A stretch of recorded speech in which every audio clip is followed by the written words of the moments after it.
hanging out up here in snowy Oswego on a Sunday with a guy. I've been to his house a couple of times, but I've never been up here to the race shop, and it's a very interesting story about the shop where he actually is as well. The Zero Hero, Tim Snyder, joining me right now. Of course, last night everybody got together out at Lighthouse Lanes for the Eagles fan club. We'll talk a little about that, a little about the car he's got behind, and of course you can see the motor too. So we've got a lot to talk about as the season is, coming up real soon, end of May. How we doing, Tim? I haven't seen you since the fall. Good. I'm doing great. I think we're 94 days away. Okay, so 3 months almost. How was last night? Because you told me a little about this Eagles fan club deal. Boy, it sounds like that's a great deal for the fans, the drivers, the track, everybody involved. Yeah, there's a great group of people behind the support at Oswego Speedway. It goes under the Eagles fan club, and they help raise money. They do fundraisers, and the fundraisers are more of a enjoyment. Everybody gets together and talks. Last night we were at the bowling alley. We all rented a lane and had 2 games, watched the Syracuse basketball, had a few cocktails, talked racing. So we had a good time. And the money goes right into the point fund, so it goes into their own little thing they do on the side for us, and we all get a little piece of the puzzle at the end. So whatever we spend and support them, we get part of that money back as an owner driver, and they support all the cars and owners out there. So all the divisions, not just the supers. Yeah. So if you want to get involved, just get involved with the Eagles fan club and support us that way. They sell different things throughout the year. You can join as a member and get the emails. And yes, I've heard about them at the track. They mention them a lot. And most tracks, by the way, they get their money from the 50-50. So any extra money you can get in there. And if you do the math on the 50-50 each night at your local track, you realize it's not as much as you might think. Let's get to the car. Sure. You've had a red frame for a while that's black. You told me that you may be going back to an old look. We're doing some change, and it's about time to change after 20-some years of doing this. We're going back to original colors. We're going to roll it out to kind of like a couple different paint schemes we had at the beginning of the year, beginning of my career as a racer at Oswego. So we'll do some different things here. I'm not going to give away too much, but you told me a lot of people did like that, and they wanted you to kind of go back to that, right? Yeah, we're kind of like we started that way, and this might be how we're going to end. Come in one way and go back out the same. So we starting to talk about the end yet? Well, we're talking. Getting old. I'm probably one of the older guys, and between getting old and getting fat, but I enjoy what I do. So we're gonna have some fun the next couple of years. Okay. And I got a spare driver that's working his way, getting ready. Okay, so it sounds like we'll have more to talk about with Tim yes. over time here. Of course, he's class of '84, a little younger than me. So you had a problem last year. By the way, he finished 10th in points, a couple of top 5s. I remember the big word you used. You said underpowered.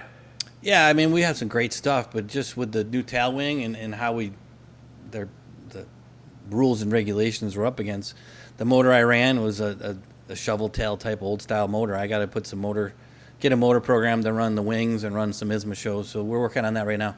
Now, was it one of the older, heavier blocks?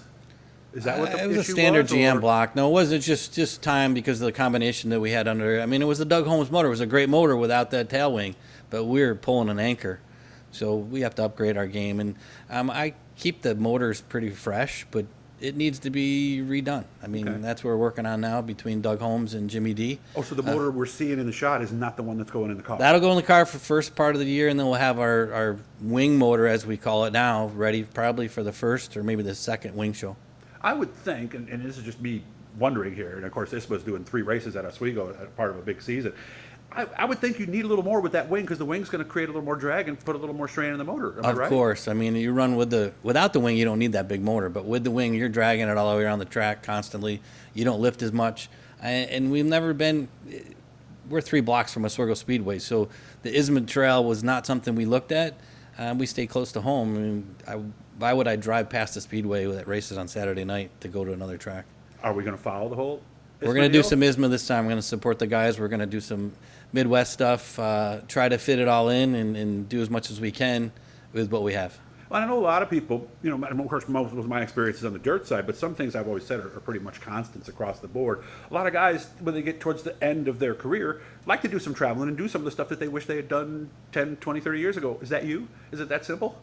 Yeah, it is. I mean, we went to Sandusky a couple years ago, and I went as hard as I could. I wasn't going there. They were leaving me every straightaway. So I knew I was down on horsepower. We threw the gear to it to try to get RPMs, and still we were down. So we knew. Much you could do with that. I think we finished last. I stayed out there for every lap, but we had a ball. We had fun traveling. I got a great group of guys that work with us, and every week in and out, day in and day out, they bust their humps every day to work on the car, keep it fresh, make it good for the sponsors. But we had a ball. I mean, we enjoyed the traveling. It's a great group, both the ISMA, MSA guys. They're good guys. Okay, and by the way, speaking of ISMA, I'm going to have one up and put up later this week.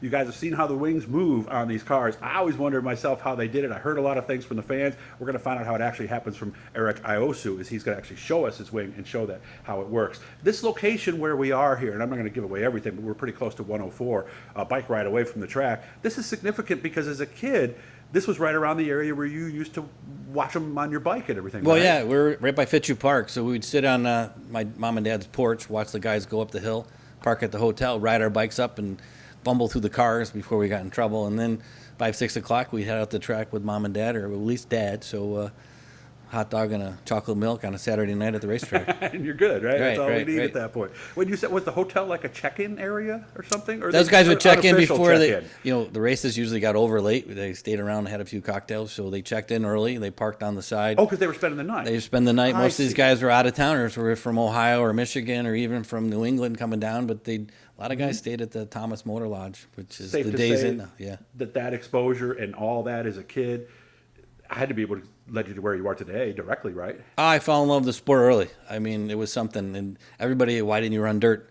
There wasn't a dirt track here. I mean, it was Fulton, but actually Fulton was Couldn't ride asphalt your when I bike started. there. Right. The racetrack was here. That was something we did. And we had friends and family. My dad had friends that were going out there. He worked with guys like Freddie Graves and stuff. So we got hooked on it early.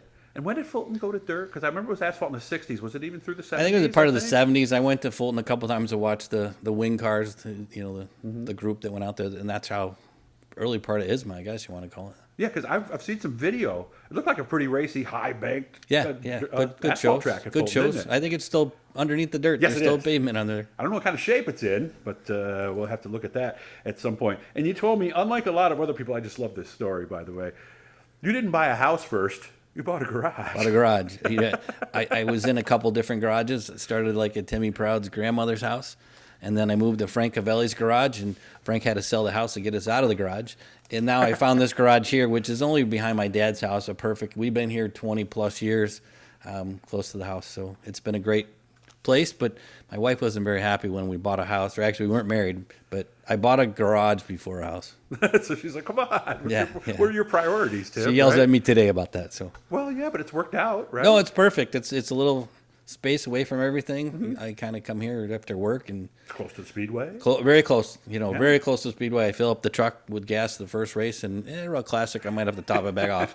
That's true. I hadn't thought about that, but even like somebody who goes 30 miles, it's a big cost. So what's the next thing? I noticed we got a few things done. I only got about a minute left. What's the next thing we're going to do to the car? What do we hope to get done today? We're just reassembling it. We got it painted. Rick's Wheels put the powder coat on it for us, so we're going through all the pieces and parts and replacing. Everything was replaced Classic Weekend, and you always put the good stuff on for the big show. Right. So now we're just going through and making sure nuts and bolts are right and reassembling and double checking everything, greasing, fitting, and replacing heims that we think need to be replaced and use the old stuff as spares.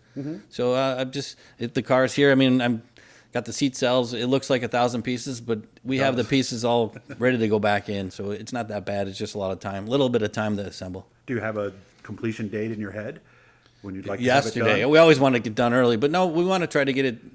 I'm not sure by the end of April. We want to be pretty much buttoned up. Yeah, that way you're not rushing with a week to we're- go, right? Motor A goes lot of to people will. Jimmy D's to the dyno, and then after that we'll button everything back up.